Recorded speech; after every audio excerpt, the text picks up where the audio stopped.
Eu trabalho com educação para o parto desde 2018 e ao longo desse tempo eu já ouvi várias histórias de parto, tanto das minhas alunas quanto de outras mulheres. E depois de entrar em contato com tantas histórias, eu percebi que existe um padrão, que alguns erros são cometidos com muita frequência na hora do parto. E na maioria das vezes as mulheres nem percebem que estão cometendo esses erros. Nesse vídeo eu vou compartilhar 5 erros comuns na hora do parto, para você conseguir perceber, identificar e principalmente evitar esses erros na hora do seu parto. Se você não me conhece, meu nome é Ângela, eu sou bióloga, trabalho com educação para o parto e a minha missão é ajudar mulheres a se prepararem para o parto através da biologia. O primeiro erro não é exatamente no momento do parto, mas um pouco antes dele começar, que é achar que o parto vai começar antes de 40 semanas. Toda mulher que eu pergunto com quantas semanas de gestação você está, para quando é o seu bebê, ela fala, o meu bebê é para tal dia, mas eu acho que ele vai nascer antes. Quando, na verdade, a chance de que o seu bebê não vai nascer antes é muito maior do que a chance dele nascer antes mesmo. Todo mundo acha que o bebê vai nascer com 38, com 39 semanas, mas naturalmente, biologicamente, os bebês nascem depois de 40 semanas. E isso pode gerar um pouco ou bastante ansiedade, né? E se você segue o meu canal, você já sabe, já me ouviu falando várias vezes que a ansiedade atrapalha não só o início, mas o progresso do trabalho de parto. Então, o que acontece quando você acha que o seu parto vai começar antes de 40 semanas e o seu parto não começa, é que você fica ansiosa e aí o seu parto demora mais ainda para começar. Outra coisa importante relacionada a esse erro é que as grávidas contam para as outras pessoas a data prevista do parto, a DPP.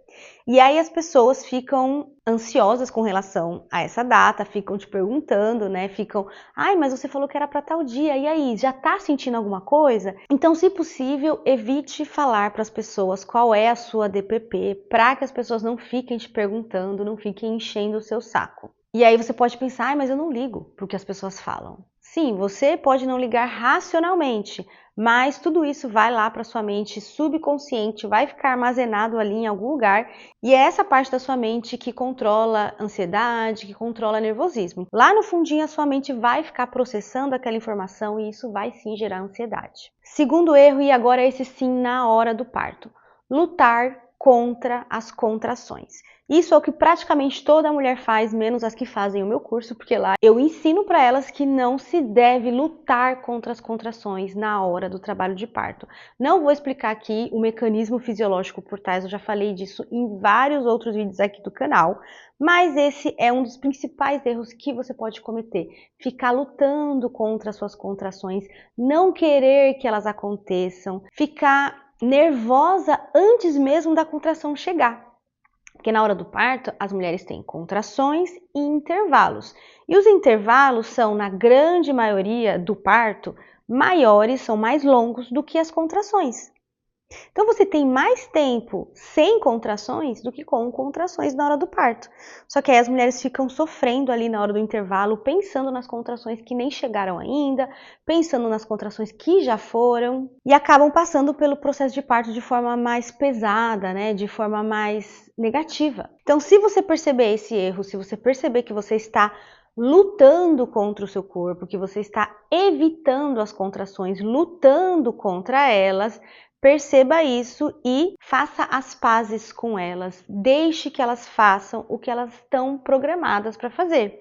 São as contrações que vão fazer o seu bebê nascer.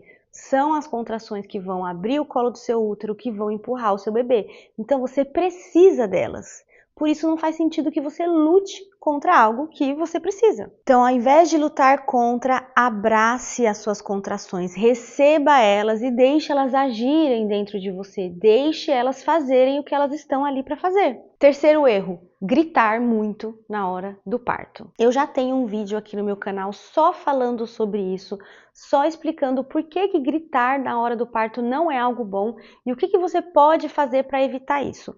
Mas, resumindo bastante aqui para você, quando você grita, você de certa forma sinaliza para o seu corpo que você está numa situação ruim, que você está numa situação perigosa. O grito é um sinal de uma situação indesejada. E quando o seu corpo percebe isso, né, se você diz para o seu corpo que você está numa situação ruim, que você não está gostando daquilo, o seu corpo entende que você está numa situação de perigo liga o modo de defesa e o modo de defesa não quer que o parto aconteça. Além disso, quando a gente grita, a gente gasta bastante energia, né? O grito requer bastante energia da gente. Só que no momento do parto, o interessante é que você canalize a sua energia, né? Que você foque a sua energia fisiológica para o processo de parto. Então, depois que você acabar esse vídeo, você assiste esse outro vídeo do meu canal, onde eu falo mais sobre isso. Quarto erro, também muito comum, ficar muito tempo deitada na cama do hospital durante o parto. O parto normal é um processo de movimento do seu corpo, então o seu útero se movimenta durante as contrações, o seu quadril se movimenta para que o seu bebê consiga atravessar, né? Durante o parto, o seu útero empurra o seu bebê para que ele atravesse o seu quadril, para que ele atravesse o canal do parto. E tudo isso precisa de movimento acontecendo. Quando você fica muito tempo deitada na mesma posição, quando você fica muito tempo deitada na cama do hospital durante o parto, você não ajuda o seu corpo a trabalhar da forma que ele está programado naturalmente para funcionar. É muito importante que você se movimente durante o processo, que você caminhe. Você não precisa correr uma maratona, não precisa ficar fazendo agachamento, não precisa fazer um crossfit na hora do parto, mas ficar um pouquinho de pé, ficar um pouco sentada, sentar numa bola de pilates, movimentar o seu quadril, inclinar o seu corpo para frente durante as contrações. Movimentos leves vão ajudar o seu corpo a fazer o seu bebê nascer, vão ajudar o seu útero a contrair, vão ajudar o seu quadril, sua pelvis a abrir. Algo que você pode fazer para evitar esse erro é pedir para o seu parceiro, né, pedir para o seu marido te ajudar a mudar de posição de vez em quando, te ajudar a se lembrar disso, de sentar numa bola de pilates, de ficar um pouco sentada, de ficar um pouco de pé. E é claro que é importante que você fale isso para ele antes do parto começar. Quinto erro comum que eu observo é não usar formas naturais de aliviar a dor do parto. Eu vejo as pessoas falando muito de que o parto dói demais, que o parto isso, que o parto aquilo, mas eu não vejo ninguém falando sobre o que você pode fazer para deixar o processo mais confortável. Quando as mulheres desistem do parto natural e vão direto para a cesárea, sem antes ter tentado alguma forma simples, alguma forma natural de diminuir a dor, de diminuir o desconforto do processo. Então se familiarize com técnicas, com métodos de alívio da dor e use elas na hora do seu parto. Não desista do parto por causa da dor sem antes tentar todas as ferramentas possíveis. Não só as naturais, mas mesmo as farmacológicas, como é o caso da anestesia epidural. É 1000 vezes melhor que você use uma anestesia epidural na hora do seu parto do que você desista dele por causa da dor e vá para a cesárea sem uma indicação para cesárea. É claro que dependendo da forma como o seu parto está evoluindo, da forma como ele está progredindo, por causa de alguma situação específica que pode acontecer com você na hora do parto, talvez você precise da cirurgia cesárea, por causa de alguma complicação do processo.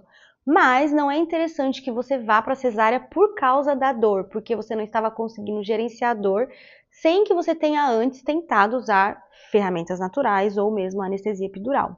E esses são os erros comuns que podem atrapalhar o seu parto. Me conta nos comentários o que você achou desse vídeo, se você conhece alguém que já cometeu um ou mais de um desses erros. E se você chegou até aqui, muito obrigada por assistir. Eu espero de verdade que esse vídeo possa ajudar você pelo menos um pouquinho. Vou deixar aqui na tela final o vídeo que eu mencionei para você assistir depois. E eu vejo você no próximo vídeo.